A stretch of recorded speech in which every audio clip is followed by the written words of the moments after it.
In preparation for Easter, but before Glenn became ill, I was developing my Easter sermon around a quote by a scholar of comparative religions, Joseph Campbell.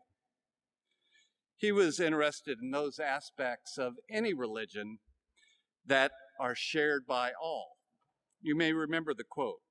The quote was that great religions have taught us to let go of the life we have planned so as to accept the one that is waiting for us. Little did I know at the time that Glenn, Stephanie, their family, the whānau of St. Matthew's, and I were about to experience that reality firsthand.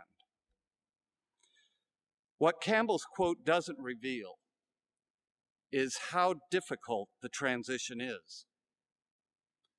It didn't warn me that I would wake up every morning hoping the last 3 weeks have been a bad dream. It does not spell out the anxiety we feel about what that new life awaiting us. The nature of that new life has not yet unfolded before us. But in our gut, we know everything has changed. Our carefully planned lives, so neat and orderly on Palm Sunday, have been revealed to be illusions.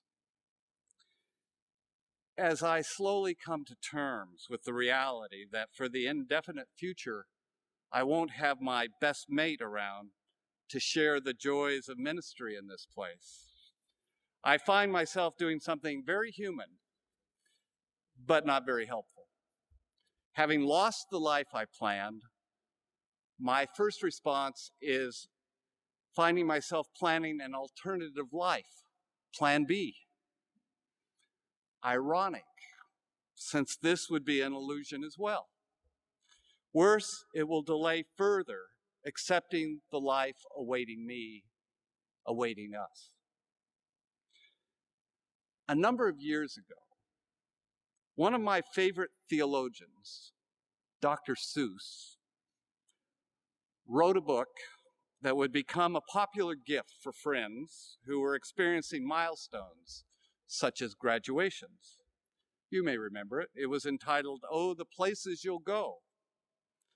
After telling the reader all the great things he or she will do or accomplish, he lays some reality on them. Just as we are flying high, he tells us, we will be left in the lurch. You'll come down from the lurch with an unpleasant bump, and the chances are then that you'll be in a slump. And when you're in a slump, you're not in for much fun. Unslumping yourself is not easily done. You will come to a place where the streets are not marked. Some windows are lighted, but mostly they're dark. A place you could sprain both your elbow and chin. Do you dare to stay out? Do you dare to go in? How much can you lose? How much can you win?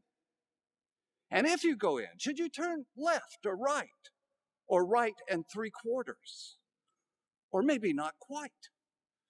Or go around back and sneak in from behind? Simple it's not. I'm afraid you will find for a mind maker upper to make up his mind. So you get so confused that you'll start to race down long wiggled roads at a breaknecking pace and grind on for miles across weirdish wild space, headed, I fear, toward a most useless place. The waiting place for people just waiting. Waiting for a train to go or a bus to come or a plane to go or the mail to come or the rain to go or the phone to ring or the snow to snow, or waiting around for a yes or no, or waiting for their hair to grow. Everyone is just waiting. Eventually, Dr. Seuss promises we will get out of the waiting place. But what do we do with ourselves as we wait for new possibilities to be revealed and emerge? I think John Salmon offered a possibility last week. The missing link between letting go of the life we had planned and accepting the one waiting for us is remembering. Not remembering as a longing for the good old days, or its opposite, rejecting part and parcel the past, but as reframing. Reframing is looking at the past to mine at a deeper level lessons and understandings that apply to the present. Today is a day the peoples of Australia and New Zealand spend a lot of time remembering. We remember and seek understanding of the tragic death of so many of our young men on the shores of Gallipoli 95 years ago. For both countries, it was a coming of age moment that continues to shape us in the present day.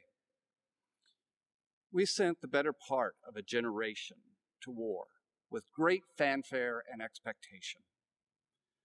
But when more than a third did not return, buried on foreign soil, and many more returned emotionally and physically wounded, something fundamental changed in our national psyche. It left us in the waiting place. We became a country waiting for peace. As a country, we are not conflicted about wanting peace, and in that we differ little from most of the peoples of the world. We differ in how to achieve it. Our differences, I believe, are rooted in Gallipoli.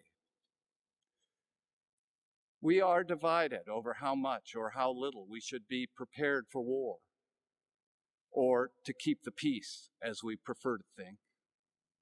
We still find ourselves torn by the heroic actions of Teifidi's nonviolent resistance to settler surveyors carving up his people's land in Taranaki, and the reluctant hero, Corporal Willie Apiata's exploits in Afghanistan. When the Waihopai 3 popped the balloon, concealing New Zealand's support of the U.S. war effort, most thought their trials would be open and shut. Certainly they'd already admitted doing it. Conviction seemed all but certain. Their defense was to claim obedience to a higher law, a greater good. What the prosecution did not bargain for is that the defense would resonate with the 12 Kiwis on the jury. I suspect the jury had reframed their remembrance of Gallipoli to find them not guilty. We are seeing the conflict played out again on Queen Street. There, some with buckets sell red poppies to remember the sacrifice of the fallen and to support their families. And there are others with buckets who are selling white poppies to remember that peace will never be achieved through violence and to support the teaching of peace and reconciliation. The controversy seems to be over when each should be sold. Some feel the red poppy belongs to ANZAC Day alone. Sell white poppies at any other time is their position. Those who sell white poppies believe both should be associated with ANZAC Day. Red poppies are about remembering Gallipoli. White poppies are about reframing it.